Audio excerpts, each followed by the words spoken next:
Now, phonetic literacy, as we know it today and as they knew it in ancient times, is an amazing invention. I think it's one of the most profound inventions and innovations, technologies of humankind that's ever been invented.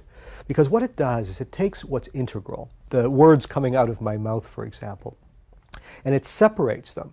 It separates the sound from the meaning, and then it encodes that sound into what are otherwise semantically meaningless symbols. And then it builds those symbols up hierarchically, from letters into words, from words into sentences, from sentences into paragraphs, from paragraphs into scrolls and later books. And what it does is it begins to transform the ability of that society to create its institutions and the nature of those institutions.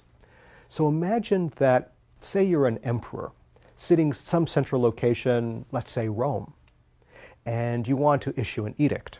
So you say whatever it is you're going to say, and some scribe takes your words exactly as you say them and puts them down into these code language called letters, writes them down onto a scroll, rolls up that scroll and gives it to someone who boards a chariot, and the charioteer rides to the far reaches of the realm, gives that scroll to somebody else. The person unrolls the scroll and then can reproduce the exact words that were said by that emperor without ever having heard them himself.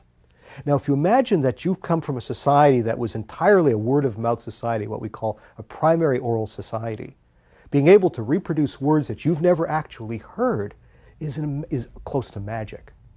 It's almost like a telepathy, that you knew what was said over there and could reproduce it over here. But the other thing that gets transported along with the words was the proxy authority of that emperor. Because whoever received those words could then have the authority to carry out whatever was in those words.